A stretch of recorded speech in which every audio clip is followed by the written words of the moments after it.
تذكر يوما كنت تعانق دمعة الفكر تناجي الله في صبر وترجو رحمة.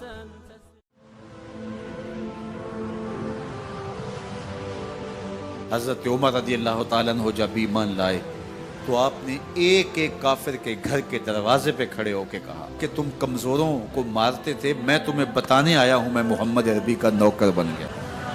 بلکہ آپ نے اعلان کیا جس نے اپنی بیوی کو بیوہ اور بچوں کو یتیم کروانا ہو اور اپنے ماں باپ کی کمر کو جھکانا ہو وہ عمر کے مقابلے میں آئے۔ اللہ اکبر۔ زنیرہ نامی ایک خاتون تھی، بہت کمزور، راوی کہتا ہے کہ اس کی ہڈیوں میں گودا نہیں تھا، عشق رسول تھا، اور اس کا ظالم آقا اس کو مارتا ہے، اور جب مار مار کے تھک جاتا ہے ادھر سے عمر آ رہے ہیں، یہ اسلام لانے کی پہلے کی کہانی ہے، ادھر سے عمر آ رہے ہیں تو اس نے کہا عمر تم جوان آدمی ہو تو یہ چھوڑتی نہیں ہے اپنے نبی کا نام، ذرا تم آؤ۔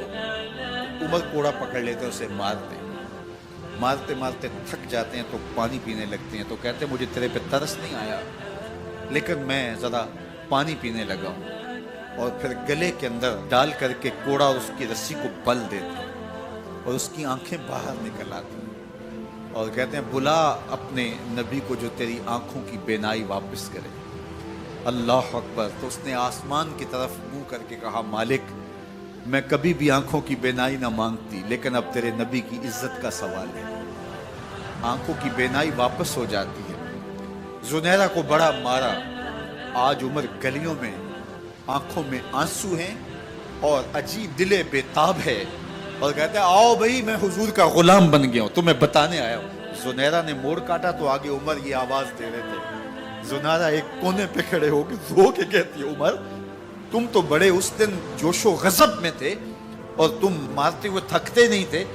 تو عمر نے کہا زنیرہ اس دن میں نے دیکھا نہیں تھا، اب میں محمد عربی کو دیکھ آیا ہوں۔ جنہ ویکھیا نہیں ہو کرن گلاں، جنہ ویکھیا نہیں ہو کرن گلاں، جنہ ویکھیا ہو تے بول دے، جڑے محرم راز حقیقت دے اور راز حقیقت کھول دے۔ تو حضرت عمر رضی اللہ تعالیٰ عنہ ایمان لائے۔ حضرت عبداللہ ابن مسعود رضی اللہ تعالیٰ عنہ فرماتے ہیں کہ حضرت عمر کا ایمان لانا مسلمانوں کے لیے عزت کا سبب تھا، ان کا ہجرت کرنا مسلمانوں کی نصرت تھی اور ان کی خلافت مسلمانوں کے لیے رحمت تھی۔ حضرت عمر رضی اللہ تعالیٰ عنہ وہ ہیں کہ میرے حضور نے فرمایا لوگوں جب نیک لوگوں کا ذکر کرو تو میرے عمر کا تذکرہ ضرور کیا کرو۔ میرا عمر وہ ہے کہ جب وہ ایک سمت سے آ رہا ہو، ایک گلی اور بازار سے آ رہا ہو تو شیطان بھی آ رہا ہو عمر کو دیکھ کے راستہ تبدیل کر لیتا ہے۔ حضرت عمر رضی اللہ تعالی عنہ کی طبیعت کے اندر جو جاہ و جلال تھا، طبیعت کے اندر جو سختی تھی وہ اسلام کے اندر آ کر بھی قائم رہی، اور آپ نے وہی سختی وہی جاہ و جلال جو پہلے مسلمانوں کے خلاف تھا اب کفار کے خلاف، منافقین کے خلاف حضرت عمر کی طبیعت کے اندر وہ جوش و خروش بدستور موجود ہے۔ لیکن جس دن آپ خلیفہ بنے تو اس دن آپ نے ممبر پہ چڑھ کے جو خطبہ دیا اس میں کہا لوگوں میں سخت اس لیے تھا کہ رسول اللہ نرم تھے، پھر میں سخت اس لیے تھا کہ حضرت ابوبکر صدیق نرم تھے، اب میں تخت خلافت پہ بیٹھا ہوں، اب میری سختی جو ہے وہ نرمی میں تبدیل ہو گئی، صرف فاسقوں فاجروں اور باغیوں کے لیے میں سخت ہوں، باقی تمہارے لیے نرم ہوں۔ سب سے کم جو تنخواہ بیت المال سے اگر کسی وجود نے لی ہے تو وہ حضرت عمر رضی اللہ تعالیٰ عنہ نے، صرف 2 جوڑے لیتے تھے سال میں، اور راوی کہتا ہے کہ میں نے دیکھا ہے کہ اس میں بھی 17 پیوند لگے ہوتے تھے۔ حضرت عمر رضی اللہ تعالیٰ عنہ کا طرز زندگی، آپ کا انداز معاشرت اور آپ کا انداز خلافت، ہر لمحہ آپ کی زندگی کا اٹھا کے دیکھیے کتنی مرتبہ قرآن حضرت عمر کی رائے کے مطابق نازل ہے۔ اللہ تعالیٰ جل شانہ نے ان کو صاحب الہام بنایا تھا۔ ہر امت میں کوئی صاحب الہام ہوتا ہے، حضور کی امت کا صاحب الہام حضرت عمر رضی اللہ تعالیٰ، اور آقا کریم نے انہیں اپنا وزیر قرار دیا۔ فرمایا میرے 2 وزیر آسمانوں میں ہیں، 2 وزیر زمینوں میں ہیں۔ آسمانوں کے وزیر جبرائیل اور میکائیل ہیں اور زمین کے وزیر ابو بکر اور عمر۔ رضی اللہ تعالی عنہما۔ ایک دن حضرت عمر بیٹھ کے رو رہے تھے، تو کسی نے کہا حضرت رو کیوں رہے ہیں؟ فرمایا کہ میں اس لیے رو رہا ہوں کہ فلاں پل سے بکریاں گزری ہیں، تو پل کے اندر شکستگی تھی، ٹوٹا ہوا تھا پل درمیان میں، اس میں ایک بکری کی ٹانگ ٹوٹ گئی ہے، تو میں ڈرتا ہوں کہ میرا رب یہ نہ پوچھے کہ عمر تو نے پل صحیح تعمیر نہیں کروائے تھے کہ ایک بکری کی ٹانگ کیوں ٹوٹی ہے۔ یہ ہیں حضرت عمر رضی اللہ تعالی عنہ۔ اللہ اکبر۔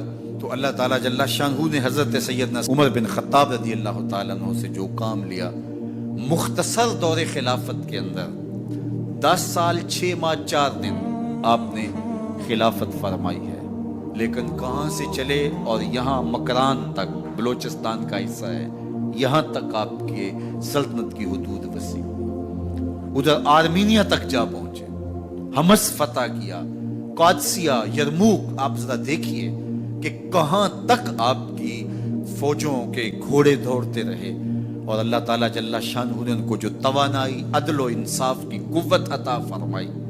اللہ اکبر۔ جب زمین پہ عدل کیا ہو تو زمین بھی حکم مانتی ہے، اور حضرت عمر وہ تھے جن کا حکم ہوائیں بھی مانتی تھی، زمین بھی مانتی تھی، جن کا حکم جو ہے وہ آگ بھی تسلیم کرتی تھی اور دریا بھی ان کا حکم مانا کرتے تھے۔ مصر کے اندر یہ رسمیں بد جاری تھی کہ سال کے بعد ایک دوشیزہ کو زیورات پہنا کے اچھے لباس میں ملبوس کر کے دریا کی بھیڑ چڑھایا جاتا، اس کی قربانی دی جاتی، اس کا خون بہتا تو دریا چلتا۔ جب مسلمانوں نے مصر فتح کیا تو گورنر نے لکھا کہ اسلام تو اس طرح کی رسوم کی اجازت نہیں دیتا، لیکن خشک سالی ہے، لوگوں کی فصلیں ویران پڑی ہے، تو حضرت کیا کیا جائے؟ تو حضرت عمر رضی اللہ تعالیٰ عنہ کاغذ کے ٹکڑے پہ لکھتے ہیں بسم اللہ الرحمن الرحیم، مصر کے نیل کی جانب عمر کا خط لکھتے ہیں، اے نیل اگر تو اللہ کے حکم سے چلا کرتا ہے تو چل، ورنہ ہمیں تیرے چلنے کی کوئی حاجت نہیں ہے۔ اور قاصد کو کہا یہ خط لے جاؤ اور جا کے دریائے نیل میں پھینک دو۔ قاصد جا کے خط دریائے نیل میں پھینک دیتا ہے، پانی آتا ہے، ایسا دریائے نیل چلا 14 صدیاں ہوئی ہیں آج تک کبھی بند ہی نہیں ہوا۔ دریا حکم مانتے، آگ نکلتی ہے، لوگ حضرت عمر رضی اللہ تعالی عنہ کے پاس آئے، حضرت لاوا پھوٹا ہے، آگ نکل رہی ہے اور مدینے کی طرف بڑھ رہی ہے، اب کیا کیا جائے؟ فائر بریگیڈ تو زمانے میں تھی نہیں۔ عمر نے اپنی قمیض اتاری، جس قمیض پہ 17 پیوند لگے ہوئے تھے چمڑے کے، کہا یہ قمیض لے جاؤ، جدھر آگ بڑھ رہی ہے آگے ڈھالنا، آگ پیچھے بھاگ جائے گی۔ زلزلہ آتا ہے تو زمین پہ درہ مارتے ہیں، زمین رک جا، کیا عمر نے تیری چھاتی پہ عدل نہیں کیا ہے؟ تو یہ عمر ہیں رضی اللہ تعالی عنہ کہ جن کے انصاف کی وجہ سے، جن کے عدل کی وجہ سے اللہ تعالیٰ کی رحمات، اس کی برکات کا نزول ہوتا تھا، اور اللہ تعالیٰ نے مسلمانوں کو وہ آبرو مند حکومت دی۔ کائنات کی تاریخ کے اندر ایسی حکومت آپ نے نہیں دیکھی ہوگی جو حضرت عمر نے حکومت کی ہے۔ اللہ اکبر۔ فرمایا فرات کے کنارے پہ ایک کتا بھی پیاسا مر گیا تو اس کا حساب بھی عمر سے ہوگا۔ باہر سے سفیر آتا ہے اور آ کے پوچھتا ہے کہ میں امیر المومنین کے، مسلمانوں کے حکمران کے محل میں جانا ہے، تو مسکرا کے کہتے ہیں ہمارے امیر کا تو کوئی محل نہیں ہے۔ کہا کہاں ہے تمہارا امیر؟ کہا مسجد نبوی میں ہوگا یا بیت المال کی اونٹوں کی دیکھ بھال میں لگا ہوگا۔ وہ جب گئے تو مسجد میں نہیں ہے، اللہ اکبر، وہاں گئے تو وہاں بھی نہیں ہے۔ پھر کیا دیکھتے ہیں کہ عمر رضی اللہ تعالی عنہ جنت البقیع کے پاس ایک درخت کے نیچے اینٹ کا سرانہ رکھ کے سوئے ہوئے، تو اس نے کہا عمر تو نے عدل کیا ہے، تجھے کچی اینٹ پہ بھی نیند آ گئی، ہمارے حکمرانوں نے انصاف نہیں کیا، اور وہ بند اور محفوظ کمروں کے اندر بھی سکون اور چین کی نہیں سو سکتے۔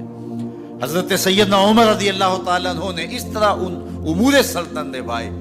آپ دن کو لوگوں کی دیکھ بھالی کرتے، لوگوں کی ضروریات سنتے سمجھتے، اور جب رات پڑتی لوگ سو جاتے، عمر مدینے کی گلیوں میں پہرا دیتے۔ کائنات نے کوئی ایسا بھی حکمران دیکھا ہوگا؟ اللہ اکبر۔ وہ مجاہد جو مختلف محاذات پہ گئے ہوئے ہوتے، ان کے گھروں کی دیکھ بھالی کرتے، ان کی ضروریات کا خیال رکھتے، ان کی آبرو کا پہرا دیتے۔ راتوں کی تنہائیوں کے اندر حضرت عمر اٹھتے اور جا کے گشت کرتے، چکر لگاتے، دیکھتے کوئی آنکھ پر نم نہ ہو، مفلسی کا کسی گھر میں ماتم نہ ہو۔